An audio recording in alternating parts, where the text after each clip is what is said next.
Yang ini kalau yang miskin di masjid ngajinya, kalau yang kaya di hotel. Nggak boleh yang seperti itu. Nggak boleh. Allah larang kepada Nabi ketika orang-orang Quraisy Mekah minta mereka sendiri aja yang ngaji. Artinya Nabi nggak boleh bawa orang-orang miskin. Ditegur oleh Allah di dalam Al-Quran. Jadi harus kita perhatikan itu. Kita harus betul-betul nuntut ilmu karena Allah. Dunia ini jangan dipakai main. Dunia ini memang tempat permainan. Dunia ini tempat permainan. Tapi maksud saya agama jangan dipakai main, agama ini. Dunia memang tempat permainan. Jadi ingatkan kita supaya kita serius dalam kita beragama ini. Nggak bisa kita main-main. Kemudian ikhwani fiddin, azakumullah. Yang tadi itu saya mau tunjukkan pada antum tentang yang tadi, yang orang ini bikin kajian khusus orang-orang kaya aja. Orang miskin nggak boleh. Ini tertipu, ini dai-nya juga tertipu dengan orang kaya. Saya bacakan hadisnya, ya. An Sa'ad bin Abi Waqqas radhiyallahu an, qala kunna ma'an Nabi sallallahu alaihi wasallam sittata nafarin, faqala al-musyrikun Nabi sallallahu alaihi wasallam utrud haula'i la yashtari'una 'alaina wa kuntu ana wa Ibnu Mas'ud wa rajulun min Hudzail wa Bilal wa rajulan lastu usammiha fa waqa fi nafsi Rasulullah ma syaa Allah ay yaqa fa haddatha nafsahu fa anzalallahu ta'ala wa la tatrudul ladzina yad'una rabbahum bil ghadati wa yuridu wajha rawahu Muslim. Dari Sa'ad bin Abi Waqqas radhiyallahu an, kami bersama Nabi SAW 6 orang, kata Sa'ad bin Waqqas. Orang-orang musyrikin berkata Nabi, itu singkirkan dulu orang-orang itu tuh. Itu singkirkan supaya mereka nggak kurang ajar kepada kami, nggak berani kepada kami. Waktu itu aku yang bersama Nabi, waktu itu aku Sa'ad bin Waqqas, Ibnu Mas'ud, rajul dari Hudzail, Bilal, dan 2 orang.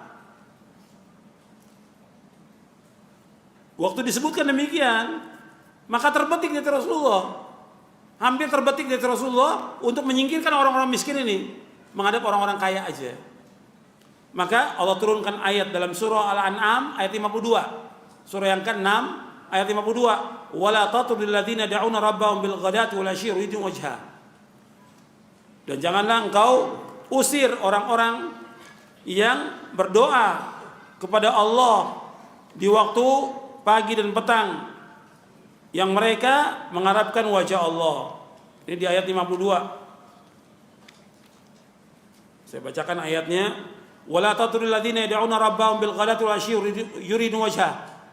Ma 'alaika min hisabi min syai' wa ma min hisabika 'alaihim min syai' fatatrudahum fatakuna minadh dhalimin. Dan janganlah kamu mengusir orang-orang yang berdoa kepada Rabbnya di waktu pagi dan petang, yang mereka mengharapkan wajah Allah.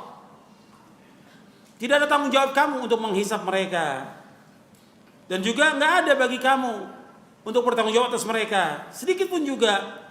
Lalu kamu mengusir mereka, kamu menjadi orang-orang yang zalim. Artinya memisahkan yang seperti ini antara orang kaya dan orang miskin. Allah sebutkan apa di sini? Zalim. Semua orang yang sudah tahu akidah, tahu manhaj, pengen ngaji atau enggak? Semua pengen ngaji. Kalau di masjid kan semua bisa ikut ngaji. Tapi ketika di hotel, kan enggak semua mampu bayar.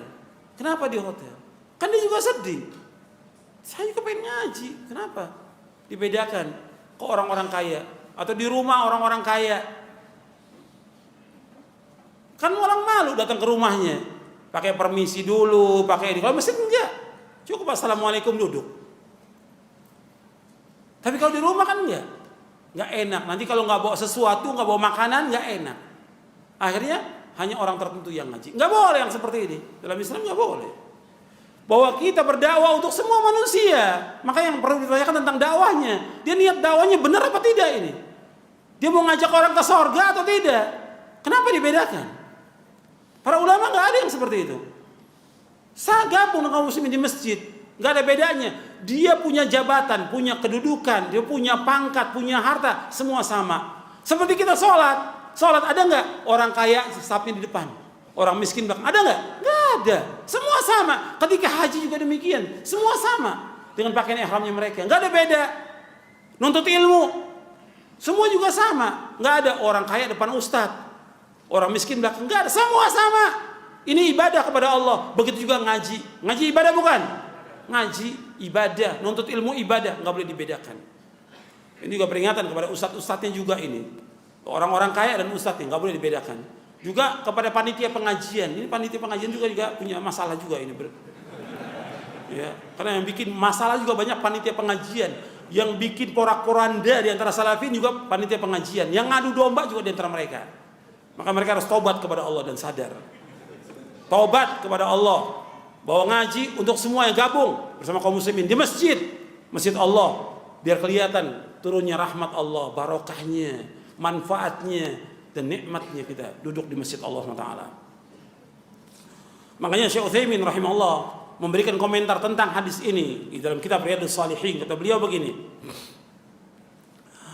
wa yustafadu min hadzal hadits anna al-insan yanbaghi an yakuna julasa'uhu min ahlil khair alladzina yad'una Allah sabahan wa masaan wa yuriduna wajhah wa la yahtam bil julusi ma'al akabir wal ashraf wal umara wal wuzara wal hukam bal la yanbaghi an yajlisa ila haula illa an yakuna fi dhalika maslahah fa idza kana fi dhalika maslahah mithlu an yurida an ya'murahum bima'rufin aw yanhahum an munkarin ay yubayyin lahum ma khafiya 'alayhim min hal umma hadha tayyib wa fi khair amma mujarradul insan bimalasatihim wa inilja bi annahu jalasa ma'al akabir aw ma'al wuzara aw ma'al umara aw ma'ulatul umur fahadha ghardun la yuhmadu 'alaihi al-'abd.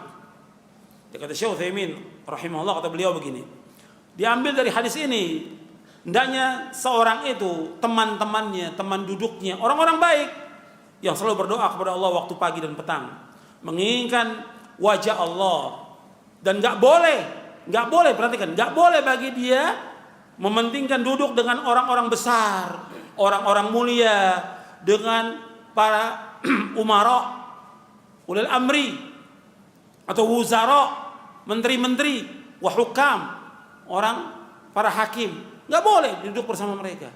Duduk bersama, kecuali nggak pantas dan nggak patut bagi seorang dai duduk bersama mereka, nggak pantas dia.